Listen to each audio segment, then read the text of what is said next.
Shoot निकलेगा तो ही वो पौधा अच्छी तरह से बढ़ पाएगा। फिर जहाँ जहाँ ये शूट पर इल्ली है उसी जगह पे उसके फ्रूट में भी इल्ली लगती है। जैसे कि इस ब्रिंजल के क्रॉप के हिसाब से अगर देखेंगे तो ब्रिंजल में आने वाली फ्रूट और शूट बोरर यानी उसके फलों में और उसके शूट्स में आने वाली इल्ली ये 50% तक नुकसान कर सकती है। तो ये किसानों का नुकसान ना हो इसीलिए हम एक आज अलग सा वीडियो हमारे गांधीनगर के किसान भाई के लिए बना रहे हैं। तो ये जो इल्ली है इसमें जो हम दवाई बार बार इस्तेमाल करते हैं तो इतना बहुत दवाई इस्तेमाल करके भी ये कंट्रोल में नहीं आ रहा है। तो इसे कंट्रोल रहना है तो पहले क्या करेंगे कि मजदूरों का उपयोग करके ये जो खराब जो पार्ट है जहाँ पे इल्ली लगी है ये ऐसे जो पार्ट है ये सभी हमें निकालने होंगे। और निकालने के बाद किसान भाई लोग क्या करते हैं अपने खेत के बाजू में उधर वैसे ही वो डाल देते हैं। तो ऐसे आपको नहीं करना है। तो ऐसा क्यों नहीं करना है, जहाँ पे अभी ये इल्ली लगी हुई है अगर ये वो इल्ली लाइव कंडीशन में हो या कोई भी कंडीशन में हो लेकिन उसका जो अगला स्टेज है यानी कि वो जो लार्वा है लार्वा से प्यूपा चला ही जाएगा और जो प्यूपा है वो वही उस एग्रीकल्चर डैब्रिज में यानी कि इसके शूट में ही रहेगा। फिर उसका जो एक ड्यूरेशन रहता है यानी कि जो कालावधि रहता है कम से कम 20 से 15 दिनों तक जब ये प्यूपल में रहेगा तो प्यूपल के बाद में उसका जो एडल्ट है वो बाहर निकलेगा। जब ये एडल्ट बाहर निकलेगा तो वो एडल्ट क्या करेगा कि फिर से यहाँ पे इस शूट्स में और फ्रूट्स में अपने अंडे की पैदावार और लार्वा की पैदावार करने की कोशिश करेगा। तो इसमें हम क्या कर सकते हैं, तो इसको लिकोनोडिस अब्डोमिनल्स बोलते हैं। कम से कम इस ब्रिंजल में फ्रूट और शूट बोरर जो आते हैं उसका एक जो फीमेल एडल्ट है वो फीमेल एडल्ट कम से कम 250-300 तक एग्स डिपॉजिट कर देता है।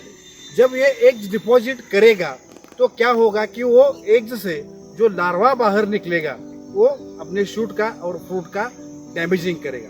तो ये डैमेजिंग कम से कम मात्रा में अगर करना है तो इसे कंट्रोल में लाने के लिए हमें इस गांधीनगर के एरिया में कुछ अलग सी टेक्निक यूज करनी पड़ेगी। तो इस अलग टेक्निक में हम फेरोमोन ट्रैप अगर यूज करेंगे।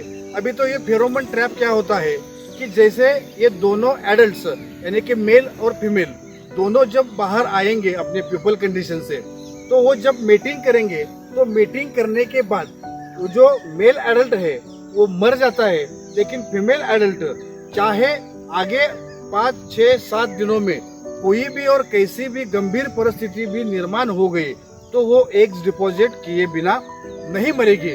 तो उसको कलेक्ट करना यानी कि उसका फेरोमोन ट्रैप लगा देना। अभी फेरोमोन ट्रैप लगाएंगे कैसे, तो ये क्रॉप की जो हाइट है तो इस क्रॉप की हाइट से ऊपर 1 फीट तक उसका अडेप्टर यानी कि उसका होल्डर होना चाहिए।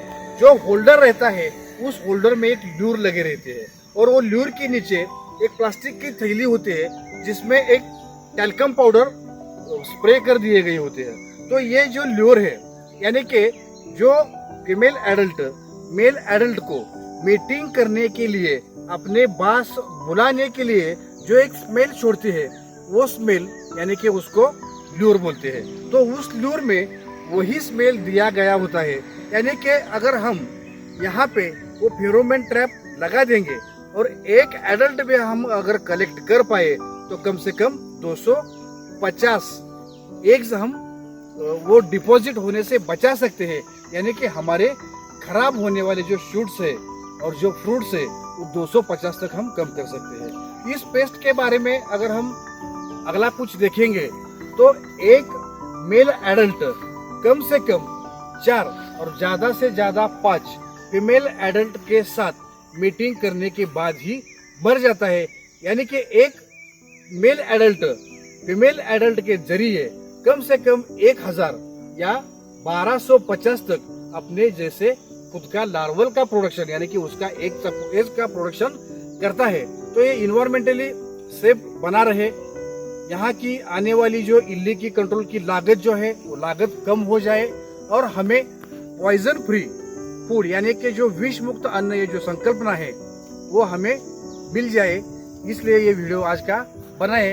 अगर आपको ये वीडियो अच्छा लगे और अगला कुछ आपको वीडियो चाहिए तो हमारे सब ऑर्बिट की टीम यहाँ पर है, उनका नंबर स्क्रोलिंग में आपको आ जाएगा, गुजरात टीम का। आपको उन्हें कॉल करके जो इन्फॉर्मेशन चाहिए वो बता दीजिए, आपको इन्फॉर्मेशन वो